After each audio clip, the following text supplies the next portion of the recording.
محترم جامی صاحب، حضرت عبداللہ ابن زبیر کے شخصی اوصاف، کمالات کیا ہیں؟ اخلاق و کردار، زہد، عبادت، ریاضت کی طرف جو اتنا انہماک تھا، پھر آپ کی ازدواجی زندگی اور اولاد کے بارے میں کچھ ارشاد فرمائیے۔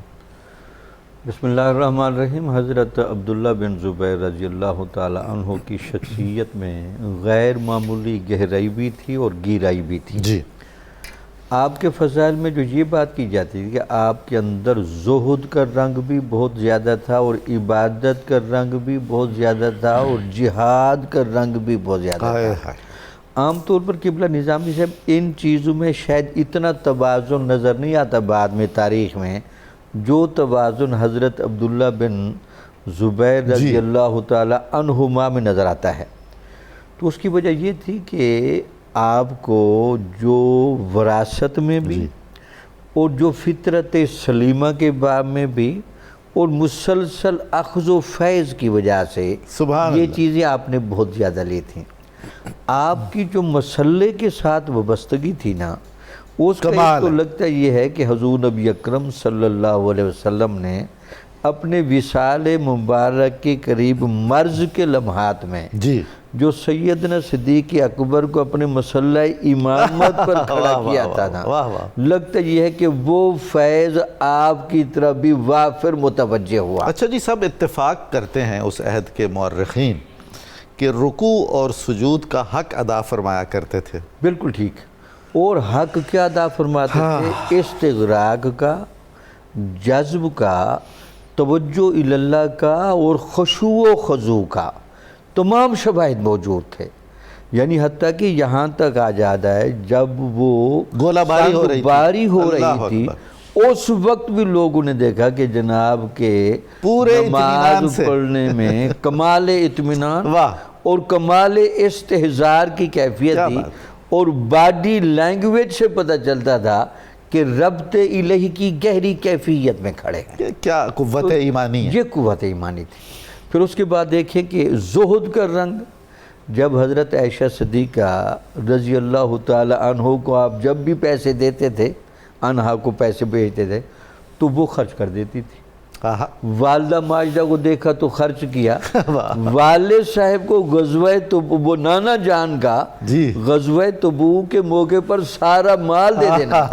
قبلہ نظام، یہ خاندان میں ویسے باتیں نہیں ہوتی جو بچے ذمہ دار ہوتے ہیں، جو بچے خاندانی نیابت کر رہے ہوتے ہیں وہ ان روایتوں کو کو لے یہ کے آگے چیزیں آتی ہیں۔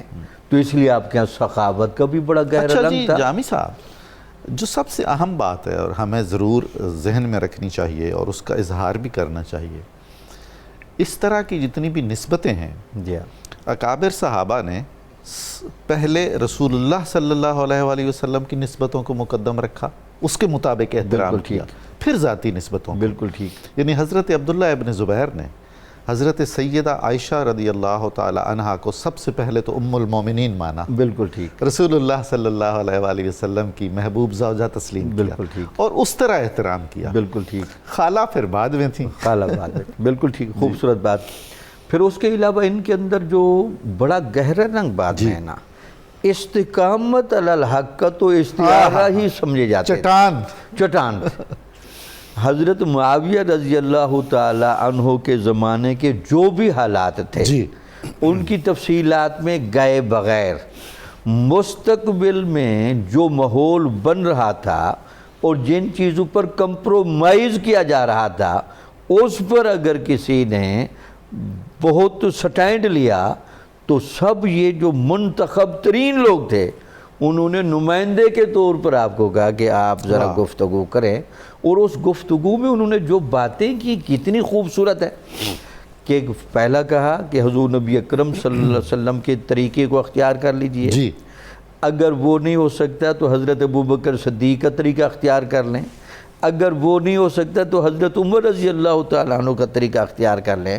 گویا کہ اس موقع پر سٹینڈ لے کر جو ایک راہ ہدایت کا عظیمت کا رستہ تھا نا، اور اسلام کے سیاسی فیض کا جو سنہرا چہرہ تھا، وہ اپنے بہرحال اپنا نقطہ جامی صاحب، نظر اس سے آپ کی اس خوبصورت بات سے یہ بھی پتہ چلتا ہے کہ جن اکابر نے آپ کو منتخب کیا کہ آپ یہ بات چیت کریں، وہ آپ کی معاملہ فہمی پر، آپ کی بصیرت پر اعتماد رکھتے تھے، بالکل ٹھیک، اور اندازہ تھا کہ فصاحت و بلاغت میں ان کا کیا عالم ہے ٹھیک ہے، کہ یہ پوری طرح ابلاغ کر دیں گے، وہ بات پہنچا دیں گے احسن طریقے سے جو ہم چاہ رہے ہیں۔ بالکل ٹھیک، یہ بڑے اعتماد کی بات۔ بڑے اعتماد کے بعد پھر آپ نے دیکھا جب سیاسی حالات ابتر ہوئے اور واقعہ کربلا کے بعد کشتی پھر ڈمانڈر ہونے لگی، اس موقع پر پھر یہ ایک صحیح نمائندہ بن کے سامنے آئے۔